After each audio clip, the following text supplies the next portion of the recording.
ಪ್ರಿಯ ವೀಕ್ಷಕರ, ಭಾರತ ಒಂದು ಪುಣ್ಯಭೂಮಿ, ಕರ್ಮಭೂಮಿ, ಮಾತೃಭೂಮಿ. ಈ ಮಾತೃಭೂಮಿ ಅನ್ನೋ ಪದನ ಏನಕ್ಕೆ ಹೇಳಿದೆ ಅಂದರೆ, ಯಾವ ಲೊಕೇಶನ್ ಶೇರ್ ಮಾಡದೆ, ಯಾವ GPS ಹೆಲ್ಪ್ ಇಲ್ಲದೆ ಹೊರದೇಶದಿಂದ ಸ್ವದೇಶಕ್ಕೆ ಕರು ತನ್ನ ತಾಯಿ ಹಸುನ ಹುಡ್ಕೊಂಡು ಹೋಗೋ ಥರ ಹುಡ್ಕೊಂಡು ಬಂದ ನಿಶ್ಚಯ್ ಅನ್ನೋ ಹುಡುಗನೊಬ್ಬನ ನೈಜ ಘಟನೆ ಆಧಾರಿತ ಕರುನಾಡ ಕತೆ ಮಿಸ್ಸಿಂಗ್ ಬಾಯ್. ನಿಜವಾಗ್ಲೂ ಈ ರಾಜ್ಯದ ಸಮಸ್ಯೆ ಅಂತ ಅನ್ಸ್ಕೊಳ್ಳಿಲ್ಲ, ಈ ನೆಲದ ಸಮಸ್ಯೆ ಅಂತ ಅನ್ಸ್ಕೊಳ್ಳಿಲ್ಲ. ಆ ಥರದೊಂದು ನಿಜವಾಗ್ಲೂ ಇದು ಪೊಲೀಸ್ ಡಿಪಾರ್ಟ್ಮೆಂಟ್ ಕತೆ ಅಂತೂ ಅಲ್ವೇ ಇಲ್ಲ. ಎಸ್ ವೀಕ್ಷಕರೇ, ಖಂಡಿತ ರಂಗಾಯಣ ರಘು ಹೇಳಿದ ಹಾಗೆ ಇದು ರಾಜ್ಯದ ಸಮಸ್ಯೆ ಅಲ್ಲ, ದೇಶದ ಸಮಸ್ಯೆ ಅಲ್ಲ, ಹಂಗೆ ಇದು ಪೊಲೀಸ್ ಕಥೆಯಂತೂ ಅಲ್ವೇ ಅಲ್ಲ. ಇದು ಮಾನವೀಯ ಮೌಲ್ಯಗಳನ್ನ ಹೇಳುವಂಥ, ಪೊಲೀಸ್ನವ್ರಿಗೂ ಹೃದಯ ಇರುತ್ತೆ ಅಂತ ಪ್ರೂವ್ ಮಾಡಿದ ಕಥೆ ಇದು. ಇದರ real hero Lavakumar.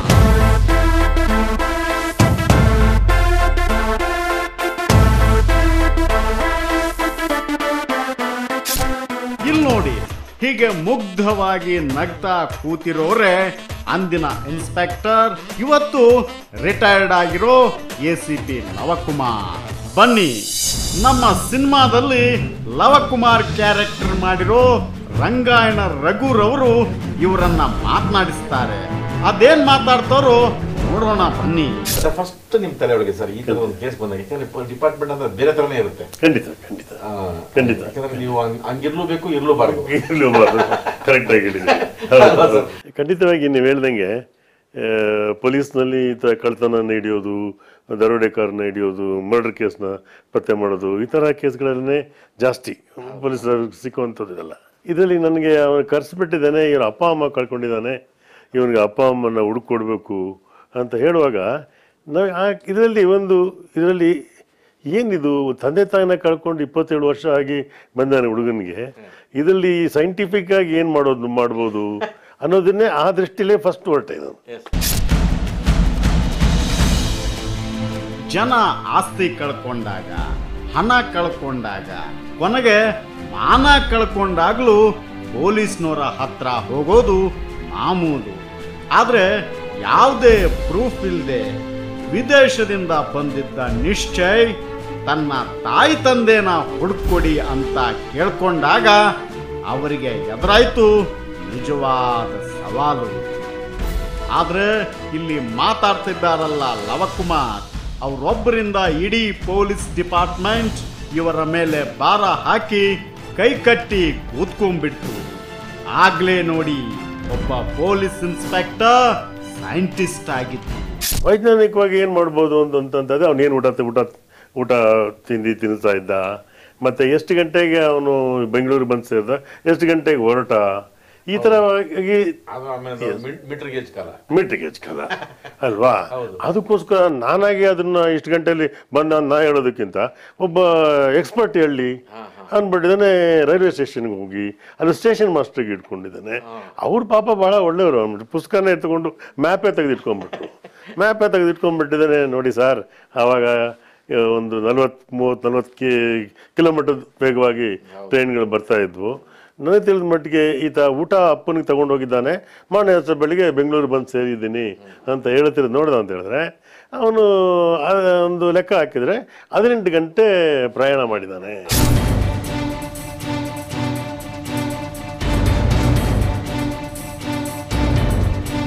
Today we are going to a particular place. I'll show you the station. Railway station? Yeah, railway station. Okay. Don't worry, we'll see. ನಿಜ, ಭಾಷೆ ಯಾವುದಂತ ಗೊತ್ತಿಲ್ಲ, ಊರ್ಯಾವುದು ಅಂತಲೂ ಗೊತ್ತಿಲ್ಲ. 1, 2, 3, 4, 10 ಅಂತ ಹೇಳ್ತಿದ್ದ ಯುವಕನೊಬ್ಬನ್ನ ಕಟ್ಕೊಂಡು ಈ ಸಾಹೇಬ್ರು ಹೆಂಗೆ ಈ ಪ್ರಕರಣನ ಮುಂದುವರ್ಸ್ಕೊಂಡು ಹೋಗ್ತಾರೆ ಅನ್ನೋದೇ ನಿಮಗೆಲ್ಲ ಒಂದು ವೆರಿ ವೆರಿ ಕ್ಯೂರಿಯಸ್ ಥಿಂಗ್. 25 ವರ್ಷ ಹುಡುಗ 27 ವರ್ಷ 27 ಹುಡುಗ ಬಂದು ನಿಮ್ಗೆ ಕೇಳಿದಾಗ ಅವನು 34 ವರ್ಷ ಅವಾಗ. ಅವಾಗ ಸರ್ ನಾವು 34 ವರ್ಷ ಹುಡುಗ ಅಂದ್ರೆ ಸ್ಕಾಟ್ಲೆಂಡ್ ಇಂದನೋ ಎಲ್ಲೋ ಬಂದು ಸ್ವೀಡನ್ ಇಂದ ಬಂದು ನಿಮ್ಮನ್ನು ಕೇಳಿದಾಗ ಈಗ ಅವನ ಅದು ಭಾಷೆ ಏನು ಆಮೇಲೆ ಯಾವ ಈಗ ರೈಲು ಅಂತ ಒಂದ್ ಕಡೆಯಿಂದ ಬಂದಿರಲ್ಲ. ಈಗ ದುರ್ಗ ಅಂತಂದ್ರೆ ದುರ್ಗ ಹುಬ್ಳಿ ಬೆಳಗಾವಿಯಿಂದ ಇತ್ತು, ಆಮೇಲೆ ಈ ಕಡೆ ಆಂಧ್ರ ಪ್ರದೇಶ ಇತ್ತು, ಚೆನ್ನೈಯಿಂದ ಇತ್ತು, ಎಲ್ಲಾ ಕಡೆಯಿಂದ ಇತ್ತು. ಪುಣ್ಯಕ್ಕೆ ಅವನೇನು ಕನ್ನಡ ಮಾತಾಡ್ತಿತ್ತು ಇಲ್ಲ ಅದು ಸರಿಯಾಗಿ ಗೊತ್ತಿಲ್ಲ. ಅದು 1 2 3 ಅಂದ್ಬಿಟ್ಟಿದ್ದಾನೆ, ಮಾತಿಗೆ ಹೇಳ್ತಾ ಇದ್ದ ಅಷ್ಟೇ. ಅದನ್ನ ಏನು ಹೇಳುದು 1 2 3 4 5 10 ಅಂದ್ಬಿಡೋನು. ಇವನ್ಗೆ ಕನ್ನಡ ಸ್ವಲ್ಪ ಇದಿದೆ, ಸ್ವಲ್ಪ ಗೊತ್ತಿದೆ. ಹಾಗಾಗಿ ಇವನು ಬೆಂಗಳೂರಿಂದ ಉತ್ತರ ಭಾಗದಿಂದ ಬಂದಿರಬೇಕು. ಊಟದಲ್ಲಿ ಕೂಡ ನಾನು ಬಹಳ ನನಗೆ ಅಷ್ಟು ಊಟಗಳನ್ನೆಲ್ಲ ಪೂರ್ತಿ ಎಲ್ಲ ಇಟ್ಟಿರ್ತೀರಿ, ರೊಟ್ಟಿ ಇಟ್ಟಿರ್ತೀರಿ, ಆಮೇಲಿಂದ ಮೊಸರು, ಚಟ್ನಿ ಪುಡಿ, ಆಮೇಲೆ ಪೊಂಗಲ್ಲು, ರಾಜಸ್ಥಾನ್ದು ಅದು ಇದು ಇದ್ರದ್ದು ತಮಿಳುನಾಡ್ದು ಪೊಂಗಲ್ ಅಂತ ಇಟ್ಟಿರ್ತೀರಿ. ಆಮೇಲೆ ಮುದ್ದೆ, ನಾಟಿ ಕೋಳಿ ಸಾರು, ಮಂಗಳೂರ್ದು ನೀರ್ ದೋಸೆ. ನನ್ಗೆ ಬಹಳ ನಾನು ಅದನ್ನ ಅಭಿನಯಿಸ್ಬೇಕಾದ್ರೆ ಸರ್ ಫಸ್ಟ್ ಅವನಿಗೆಲ್ಲ ಸಿನಿಮಾಗಳು ತೋರಿಸ್ತೀರಾ. ಹೌದೌದು. ಹಿಂಗೆ ಸ್ವೀಡನ್ನಿಂದ ಬಂದಿದ್ದ ನಿಶ್ಚಯ್ಗೆ ನಟ ಸಾರ್ವಭೌಮ ಡಾಕ್ಟರ್ ರಾಜ್ಕುಮಾರ್ ಅವರ ಸಿನಿಮಾಗಳ ಜೊತೆ ವಿಷ್ಣುವರ್ಧನ್, ಅಂಬರೀಷ್ ಸಿನಿಮಾಗಳನ್ನು ನೋಡೋ ಭಾಗ್ಯ ಸಿಕ್ತು. ಆದರೆ ಇದರಿಂದ ಯಾವ ಪ್ರಯೋಜನವೂ ಆಗಲಿಲ್ಲ. ಆಗಲೇ ಹೊಳೆದಿದ್ದು ನೋಡಿ ಲವಕುಮಾರ್ಗೆ ಊಟ ಮಾಡಿಸೋ ಐಡಿಯಾ. ಭಾರತದ ಬೇರೆ ಬೇರೆ ಭಾಗಗಳ ತಿಂಡಿ, ಸ್ವೀಟು, ಊಟದ ಶೈಲಿಗಳನ್ನ ಒಂದೆಡೆ ತಂದಿಟ್ಟು ಒಂದೊಂದನ್ನೇ ಟೇಸ್ಟ್ ಮಾಡು ಅಂದ್ರು. ಇಲ್ಲೇ ನೋಡಿ ಸಿಕ್ಕಿದ್ದು ಸಣ್ಣ ಕ್ಲೂ.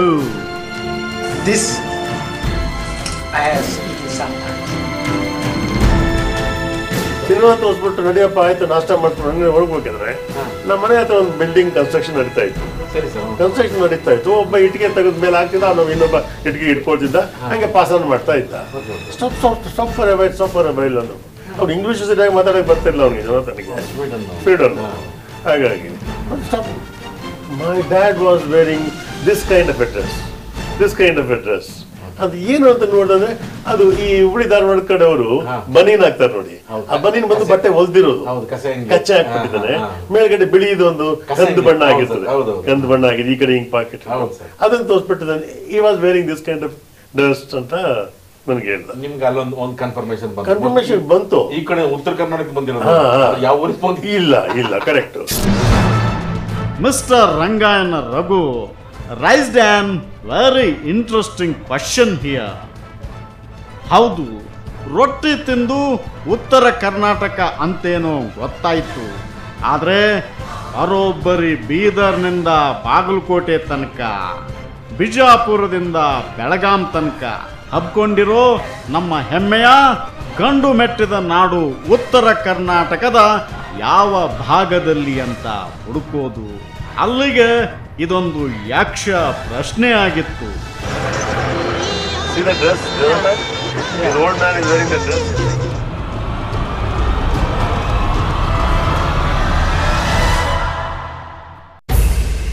ಹಿಂಗೆ ಉತ್ತರ ಕರ್ನಾಟಕದ ಪ್ರತಿ ರೈಲ್ವೆ ಸ್ಟೇಷನ್ಗಳನ್ನ ಬೀಟ್ ಹಾಕ್ತಾ ಹಮಾಲಿಗಳನ್ನ ಪೋರ್ಟರ್ಸ್ಗಳನ್ನ ವಿಚಾರಣೆ ಮಾಡ್ತಾ ಅವರ ಜರ್ನಿನ ಮುಂದುವರಿಸ್ತಾನೆ.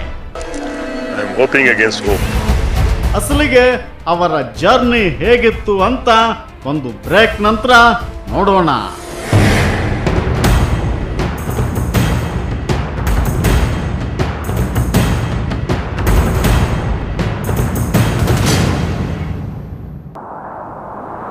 ಅಚ್ಚುಮೆಚ್ಚಿನ ಗೆಳೆಯ ರಘು ನಿರ್ದೇಶನದ ಮಿಸ್ಸಿಂಗ್ ಬಾಯ್ ಸಿನಿಮಾದ ಟ್ರೈಲರ್ ನೋಡಿದೆ.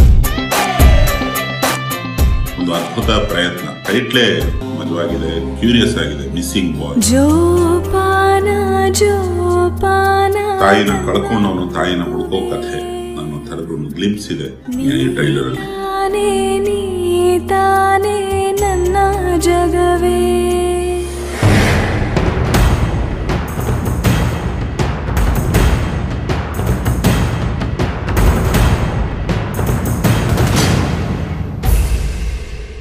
ವೆಲ್ಕಮ್ ಬ್ಯಾಕ್ ವೀಕ್ಷಕರೇ.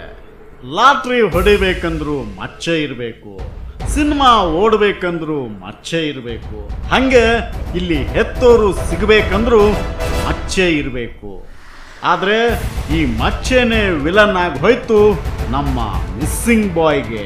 ಹಿಂಗೆ ಮೇಲೆ ತೇಲಾಡ್ತಿದ್ದ ಲವ್ ಕುಮಾರ್ ಪಾತಾಳಕ್ಕೆ ಬಿದ್ದ ಪ್ರಸಂಗನ ಹೇಳ್ತಾರೆ, ಹೇಳಿ. ನನಗೆ ಬಲವಾಗಿ ಇದ್ದದ್ದು ಏನಂತ ಹೇಳಿದ್ರೆ ಮಚ್ಚೆನೆ. ಮಚ್ಚೆ ಒಂದಿರನ್ನೇ ಸಿಕ್ಬಿಡ್ಬೇಕು ತಾಯಿ ಅಂತ ನನಗೆ ಅಂತ ಒಂದು ಮನಸ್ಸಲ್ಲಿ ಕಾನ್ಫಿಡೆನ್ಸ್ ನನಗೆ. ಮಚ್ಚೆ ಕೇಳಿದ್ರೆ ಮಚ್ಚೆ ಇಲ್ಲ ಅಂತ ಹೇಳ್ಬಿಟ್ಟೆ ತಾಯಿ. ಅಮ್ಮ ಮಚ್ಚೆ ಇತ್ತನಮ್ಮ ಅಮ್ಮನಿಗೆ ಇಲ್ಲ ನಾನು ಅಲ್ಲಿ ಹೋಟೆಲ್ ಅಯೋಧ್ಯೆ ಹೋಟೆಲ್ನಲ್ಲಿ ಒಂದ್ ರೌಂಡ್ ಎಲ್ಲ ನೋಡ್ಕೊಂಡೆಲ್ಲ ಬಂದ್ಮೇಲೆ ಕೂತ್ಕೊಂಡಿದ್ದಾನೆ. ಆಯ್ತಮ್ಮ ಇವರು ಹತ್ರು ಅವರು ಹತ್ರು ಅಂದ್ರೆ ಏನೋ ಮುಖಲಕ್ಷಣಗಳು ಒಂದಾಗಿದ್ದಾವೆ ಅಂತನೋ ಅಥವಾ ಒಳಗಿಂದೊಳಗೆ ತಾಯಿಗೆ ಇವನು ಇರ್ಬೋದು ಅಂತ ಒಂದು ಆಸೆನೋ ಒಂದು ಇದರಿಂದ ಹೋಗಿ ಸ್ವಲ್ಪ ಇಬ್ಬರು ಮುಖದಲ್ಲಿ ಭಾವನೆಗಳು ಚೇಂಜ್ ಆಗ್ತಾ ಇರ್ತವೆ. ಆ ಟೈಮಲ್ಲಿ ನಾನು ಕೇಳ್ತೀನಿ, ಈಗ ಆಯ್ತಮ್ಮ ನೀನು ನಿಮ್ಮ ಮಗ ಇವನೇಂತ ಇಟ್ಕೋ, ಹೆಂಗೆ ಗುರುತಿಸ್ತೀಯ, ಇವನೇಂತ ಇಟ್ಕೊಂಬಿಡು. ಅದು ಹೆಂಗ್ ಬೇಗ ಗುರ್ತು ಹೇಳಿದೇನು, ಗುರ್ತು ಅಂತಂತ ಹೇಳಿದ್ರೆ ಅವ್ರು ನನ್ನ ಬಾಯಿಂದ ಕೇಳ್ಬೇಕು ಅವ್ರಿಗೆ. ಏನಾದ್ರೂ ಏಟು ಗೀಟು ಆಗಿದ್ದು ಮಾರ್ಕು ಮಚ್ಚೆ ಸೈಟೇ ಮಚ್ಚೆ ಕೇಳಬಾರ್ದಲ್ಲ ಅಂದ್ಬಿಟ್ಟಿದ್ದಾರೆ. ಅವಾಗ ಆಕೆ ಹೇಳ್ತಾಳೆ ಹೌದು. ಅವಾಗ ಇಲ್ಲ ಅವ್ನು ಹಿಂದ್ಗಡೆ ಬಿದ್ಬಿಟ್ಟಿದ್ದ, ಇಲ್ಲಿ ಒಂದು ಗುರ್ತಾಗೈತೆ ನೋಡ್ರಿ ಸರ್ ಅವನಿಗೆ ಅಂತ ಹೇಳ್ತಾಳೆ. ಬಿದ್ದಿದ್ದ ಸಣ್ಣವಾಗಿದ್ದಾಗ ಇವನು ಅವಾಗ ತಾನೇ ಬಿಟ್ಟು ನೋಡ್ಕೋತಾನೆ. Yes I have got an injury mark here ಅಂತ ಹೇಳ್ತಾನೆ. ಆಯ್ತಲ್ಲ, ಅದ್ರ ನಂತರ ಓಕೆ. ಆಮೇಲೆ ಬೇರೆ ಯಾವ್ದಾದ್ರು ಮಚ್ಚೆ ಗಿಚ್ಚೆ ಅಂದಾನೆ. ಇಲ್ಲಿ ನೋಡಿ ಸರ್ ಮಚ್ಚೆ ಐತೆ ನೋಡಿ ಸರ್ ಇಲ್ಲಿ, ಅದು ಇನಾಕ್ಯುಲೇಷನ್ ಮಾರ್ಕ್, ಅದು ಎಲ್ರಿಗೂ ಇರ್ತದಮ್ಮ, ಅದೆಲ್ಲ ಆಗುದಿಲ್ಲ ಅಂತ. ನನಗೆ ನನ್ನ ಮಗನ್ ಎದೆ ಮೇಲೆ ಇಷ್ಟ ಆಗಲ್ಲ ಮಚ್ಚೆ ಐತೆ ಅಂತ ಹೇಳ್ತಾಳೆ ಅಂತಾನೆ ನಾನು ಕಾಯ್ಕೊಂಡಿದ್ದೀನಿ. ಡೌಟ್ ಬರುತ್ತದೆ, ಹೇಳೋದಿಲ್ಲ.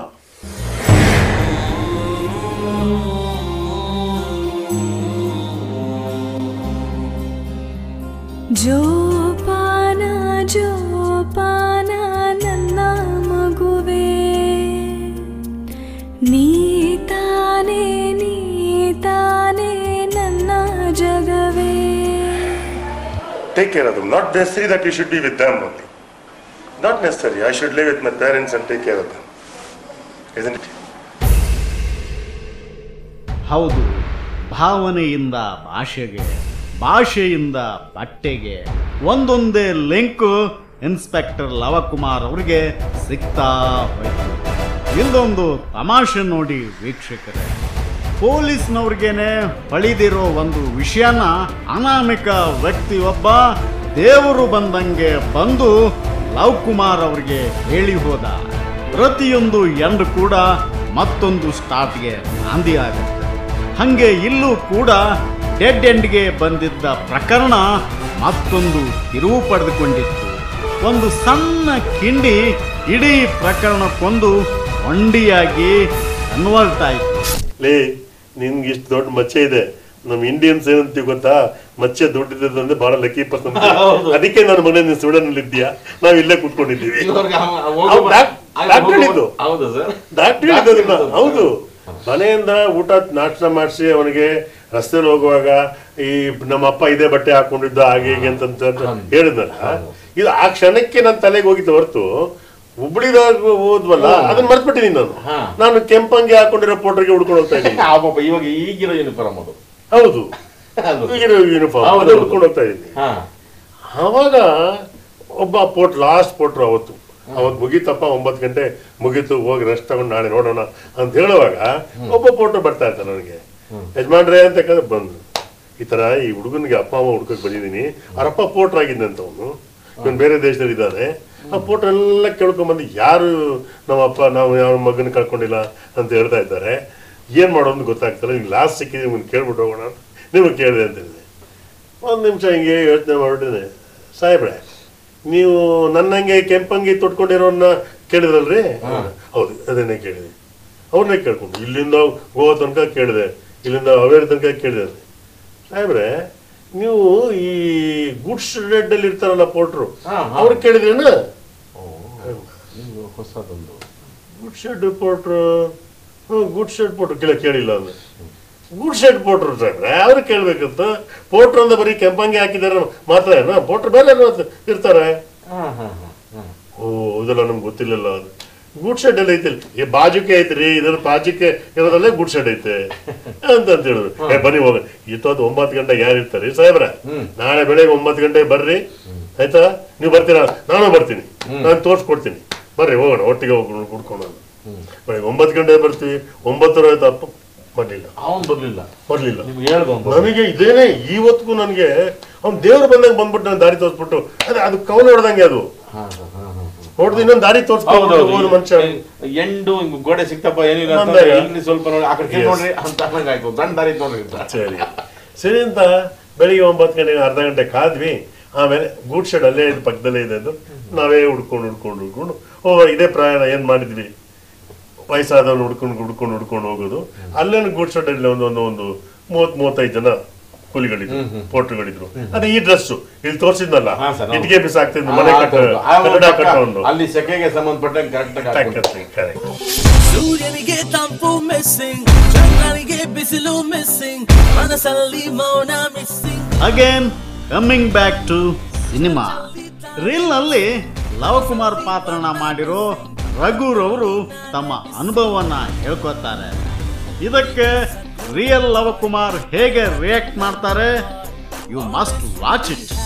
ಒಂದು ನಿಜವಾಗ್ಲೂ ಸರ್ ನಿಮ್ಮಿಂದಾಗಿ ನಮ್ಗೆ ಈ ಥರದ ಪಾತ್ರ ಒಂಥರ ಸಾಕ್ಷಾತ್ಕಾರ ಅಂತ ಅನಿಸ್ಬಿಟ್ಟು. ಯಾಕಂದ್ರೆ ಅದನ್ನ ಮೊದಲು ಅನುಭವಿಸಿದವ್ರು ನೀವೇ. ಅನುಭವ ನಮ್ದು. ಆದ್ರೆ ಅದನ್ನ ಎಕ್ಸ್ಪ್ರೆಸ್ ಮಾಡೋದು ಅಂತ ನೀವು ಬಹಳ ಚೆನ್ನಾಗಿ ಮಾಡಿದೀನಿ ಅಂತೇಳಿ ನನಗೆ ಸುಮಾರು ಜನರ ಕಡೆ ಕೇಳ್ಕೊಂಡಿದ್ದೀನಿ. ಯಾಕಂತಂದ್ರೆ ನಾನು ಕೂಡ ಒಂದು ಕ್ಷಣ ಒಂಥರ ಮೂಕನಾಗುತ್ತೆ ಸರ್ ನಿಜವಾಗ್ಲು. ನೀವು ಇನ್ವಾಲ್ವ್ ಆಗಿದ್ದೀರಿ ಅಷ್ಟೇ, ಇನ್ವಾಲ್ವ್ ಆಗಿದ್ದೀರಿ, ತಲ್ಲಿನಾಗಿದ್ದೀರಿ. ಒಂದ್ ಸ್ವಲ್ಪ ದೂರ ಅದೆಲ್ಲ ಕಾರಲ್ಲಿ ಹಿಂಗ್ ಹೋಗಿ ಸ್ವಲ್ಪ ಹೊತ್ತಿಗೆ ನೀವು ಮರ್ತು ಬಿಡ್ತೀರಾ. ನೀವು ನಾನೊಬ್ಬ ಇನ್ಸ್ಪೆಕ್ಟರ್ ಮರ್ತು ಬಿಡ್ತೀರಾ. ಖಂಡಿತವಾಗಿ ನಿಜ ಜೀವನದಲ್ಲಿ ಅಷ್ಟೇನೆ. ನಿಜ ಜೀವನದಲ್ಲಿ ನನಗೆ ಕೆಲವರು ಫ್ರೆಂಡ್ಸ್ ಹೇಳೋರು, ನೀನು ನೇಪಾಳಿ ಗುರ್ಕ ಆಗ್ಲಿಕ್ಕೆ ಲಾಯಕ್. ನನಗೆ ಒಬ್ಬ ದೇವದೂತನಾಗಿ ಕಾಣಿಸ್ಬಿಡ್ತೀರಿ ಸರ್. ಮಿಸ್ಸಿಂಗ್ ಬಾಯ್ ನಿಜವಾಗ್ಲೂ ನಮ್ಮ ಕನ್ನಡ ಚಿತ್ರರಂಗಕ್ಕೆ ಬಹಳ ಒಂದು ಒಳ್ಳೆ. ಯಾಕಂದ್ರೆ ಇನ್ನೊಂದು ಬಹಳ ಖುಷಿ ಅಂದ್ರೆ ಅದು ಹೌದು ಪಾಪ ಅವ್ರ ತಾಯಿನೂ ಹುಡುಕಾಡ್ತದ, ಆದ್ರೆ ಈ ನೆಲದಲ್ಲಿ ಆಯ್ತಲ್ಲ ಅದು ಶೇಷ ನಿಮಗೆ ಸರ್. ಖಂಡಿತವಾಗಿ ನಮ್ಮ ರಘುರಾಮ್ ಅವರು ನಮ್ಮ ನಿರ್ಮಾಪಕರು ಇದನ್ನ ಫಸ್ಟ್ ರಘುರಾಮ್ ಅವರು ಇದನ್ನ ಟೀಮ್ ಕಟ್ಬೇಕಾದ್ರೆ ಬಹಳ ಚೆನ್ನಾಗಿ ಕಟ್ಕೊಂಡ್ರು. ನವೀನ್ ಸರ್ ಇಲ್ಲ ಇದನ್ನ ನಾನೇ ಮಾಡ್ತೀನಿ ಅಂತ ಅವ್ರು ಕೂತರು. ಇಲ್ಲ ಈ ಥರದೊಂದು ಎಲ್ಲಾ ಲ್ಯಾಂಗ್ವೇಜ್ಗೂ ಇದು ಅಲ್ಟಿಮೇಟ್ ಆಗುತ್ತೆ. ನಾವು ಒಂದು ಹೇಳೋದು ಮರ್ತೇನೆ ನಾನು. ಹಾ ಸರ್, ನೀವೇ ಇದನ್ನ ಮಾಡ್ತೀರಿ ಅಂತ ಹೇಳಿದಾಗ ತಪ್ಪು ತಿಳ್ಕೊಬೇಡಿ. ನನಗೆ ನಾಗತಿ ಹಳ್ಳಿ ಅವರು ಬಹಳ ಪರಿಚಯ. ನಾನು ಮಾತಾಡಕ್ಕೆ ಬಿಟ್ಟಿಲ್ಲ. ಅವರ you will do justice to the role ಅಂದ್ಬಿಟ್ರು. ಇದು ಅವ್ರಿಗೆ ನೀವು ಕೇಳಿ, ಅವ್ರೇನು ಹೇಳ್ತಾರೆ ಕೇಳಿ. ಇಲ್ಲ ನಾನು ಕಲಾವಿದನಾಗಿ ನಿಜವಾದ ಕಲಾವಿದ ನನಗೆ ಯಾಕಂದ್ರೆ ಸಾಕಷ್ಟು ಥರದ್ದು ಬರ್ತವೆ. ಬಟ್ ಎಲ್ಲೋ ಈ ಥರದ್ದು ನಿಜವಾದ ನಾನು ಮಾಡಿದ್ದು ನನಗೆ ಬಹಳ ನಿಮಗೆ ಹೆಮ್ಮೆ ಅನ್ಸಿದ್ರೆ ನನಗೂ ಹೆಮ್ಮೆ ಅಷ್ಟೇ ಹೇಳ್ಬೋದು. ಯಾಕಂದ್ರೆ ಜೋಪಾನ ಜೋಪಾನ ನನ್ನ ಮಗುವೆ, ನೀತಾನೇ ನೀತಾನೇ ನನ್ನ ಜಗವೇ.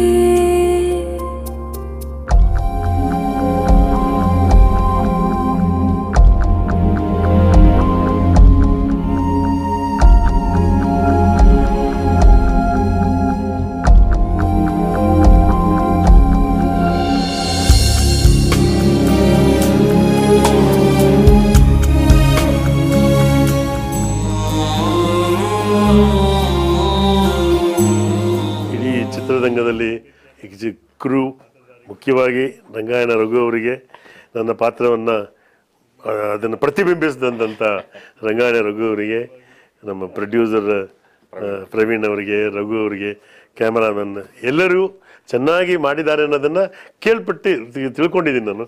ಹಾಗೆ ಎಲ್ಲರಿಗೂ ನಾನು ನನ್ನ ಬೆಸ್ಟ್ ಆಫ್ ಲಕ್ ಅಂತ ಹೇಳಲಿಕ್ಕೆ ಇಚ್ಛೆ ಪಡ್ತೀನಿ.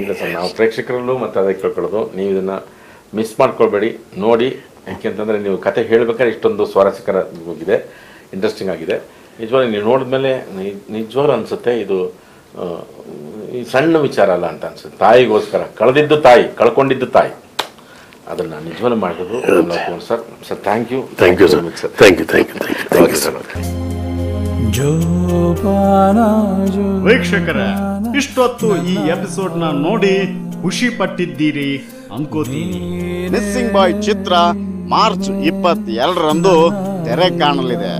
ಈ ಚಿತ್ರನ ಚಿತ್ರಮಂದಿರದಲ್ಲಿ ನೋಡಿ ಎಂಜಾಯ್ ಮಾಡಿ ಅಂತ ಹೇಳ್ತಾ ನಿಮ್ಮ ಆಪ್ತ ಮಿತ್ರ ಸೈನಿಂಗ್ ಆಫ್. ಜೋಪಾನ ಜೋಪಾನ ನನ್ನ ಅವ್ವ, ನೀನೇ ನನ್ನ ದೈವ.